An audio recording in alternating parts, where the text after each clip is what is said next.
Hello, I'm Charly and today I'm going to be doing the opposites book tag. So I'm not sure who created this tag, but I'm going to leave a link in the description to the original video, and I wasn't tagged by anyone, but as per usual I'm doing it anyway, so you know. So number 1 is the first book in your collection and the last book you bought.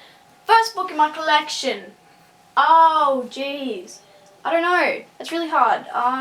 So for the first book in my collection I'm going to have a bunch of horse books, and they're all Saddle Club books except for this one. This one's Sophie's Lucky, and then all these are Saddle Club books, just random ones. I don't have all of them, and I got them from a library in New Zealand at like a book sale. And yeah, I think these are the first in my collection. They're really, really old, and I don't even remember reading them. I remember like skipping parts of the books because I was a naughty child. That's what I do remember. And then for the last book I bought, these aren't actually the last books I bought, but these are the last books that arrived. So these all arrived in the mail together, and they are Shatter Me by Tahara Murphy, Looking for Alaska by John Green, and Will Grayson by John Green and David Levithan.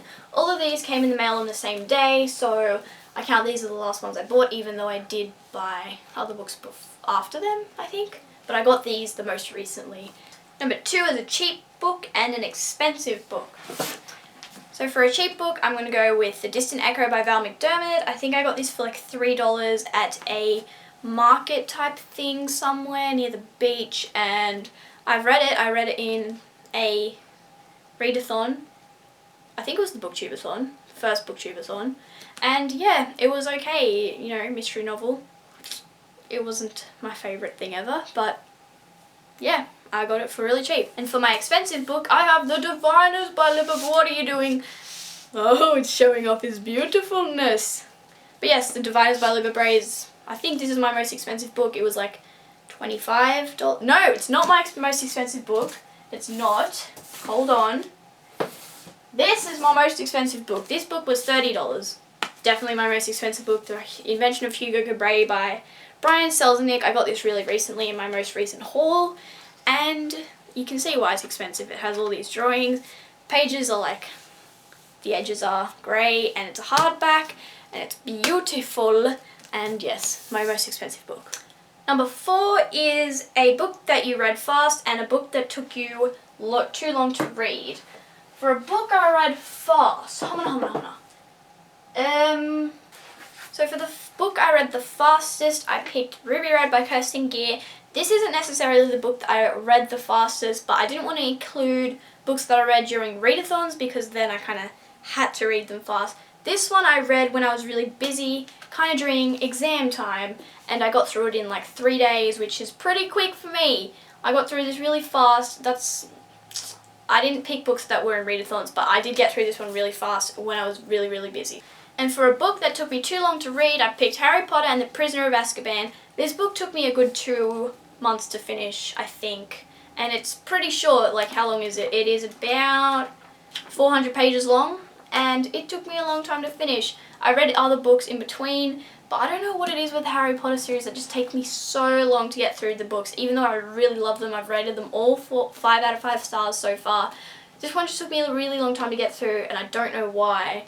It's quite strange, but this one took me a long time to get through. I kind of like did the questions in the wrong order. So number 4 is a book with a male protagonist and a book with a female protagonist. So I've tried to go for books that aren't quite as well known as all the ones that I would have picked, you know. But for the book with a male protagonist, I picked Noah Barleywater Runs Away by John Boyne. This is the same author that wrote Boy in Striped Pajamas, and this has a male protagonist called Noah. You guessed it. Whoa. I read this so long ago. I think I'm going to reread it at some point during like a readathon maybe. But yeah, I really want to reread this. For a book with a female protagonist, I picked If You Find Me by Emily Murdoch. I'm actually currently reading this. As you can see, I'm a bit over halfway through, but I'm pre-recording this, so I'll probably have long ago finished this when this video goes up. I've got like 7 videos pre-recorded because school's stressing me out, even though it hasn't started yet. But yes, this has a female protagonist, and yeah, her name is Carrie, something like that. Number 5 is a pretty cover / ugly cover. Pretty cover! I'm gonna pick a book I haven't shown yet. Oh god. Oh dear me. So for a book with a pretty cover, I picked Emerald Green by Kirsten Gear, the 3rd book in the Ruby Red trilogy. I would have picked ones that I've already shown, like Adventure of Hugo Cabret and The Diviners and More Than This and Shadow Me. They're probably my favourite covers, but I've picked this one because I've already shown the others, and this one is like, I love the colour green. And then for ugly cover, I tend to buy books with ugly covers on my Kindle, but I didn't have a Kindle when I got this, and it's New Moon by Stephanie Meyer. I have the movie cover and it's taller than my other covers. I don't mind the other covers. This cover though, it's a bit ugly. Pretty ugly. Yeah. So this is my ugly cover. Question 6 is a national book and an international book.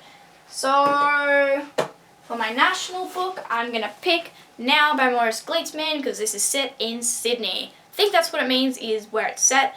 But yeah, I could pick like anything for an international book. But for this, I'm going to pick... What am I going to pick? Tell me that. I'm going to pick The Book Thief by Markus Zusak, set in Germany. That is pretty international if you ask me. Number 7 is a thin book / a thick book. So for my thin book, I have The Twits by Roald Dahl. I got this in a Cheerios box and it's like minuscule. How many pages is this? How many? Tell me how many. It's about 80 pages long. So that's really, really small. And then for my big book, I have The Diviners by Libba Bray. Would have picked Order of the Phoenix, but I couldn't be bothered to get it out of its box. And this is like a really tall book and like the pages are longer and it's not short like Harry Potter. So I picked this one for my big book. Number 8 is a fiction book and a non-fiction book. What the hell? All these books are fiction. So, what can I pick? What can I pick that I haven't already picked? For my fiction book, I went with Poison Study by Maria V. Snyder, only because it's fantasy and that kind of seems furthest away from non-fiction as you can get, maybe. I don't know. All my books are non-fiction. I mean fiction. But, yeah. And then for my non-fiction book, I have Maths in Focus. Mathematics Preliminary Course, Maths in Focus, Margaret Grove. This is my 2-unit maths book for year 11 this year, which I haven't started yet, but I picked this one because it's the sexiest out of all my textbooks, like, hypnotize you! Number 9 is a book with way too much romance and a action book. Hamana, hamana.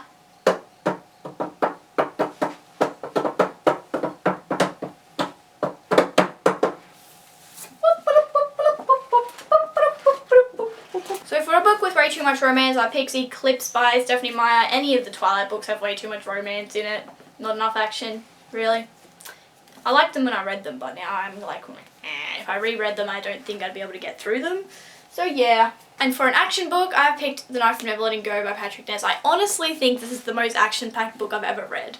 And I wanted to pick something else, but I couldn't. This book has the most action out of all of my books so far. Yeah. It does, okay? I'm not even going to say sorry. I'm not sorry about this. Number 10 is a book that made you happy and a book that made you sad. Well then. For a book that made me happy, I picked Harry Potter and the Sorcerer's Stone by J.K. Rowling. This book is just so happy and all of the Harry Potter books are so happy. So happy, and that's why I love them so much, is because they're just so happy. For a book that made me sad, I have Monsters of Men by Patrick Ness. This ending made me sad, not only because of the ending, but because the series was ending, and I was like, this is my favourite series and I don't want it to end. And every feel in the entire universe, so think about every single feel that you've ever seen floating around in the sky. All of the feels that were floating in the sky that you've ever seen were being felt by me when I read this book.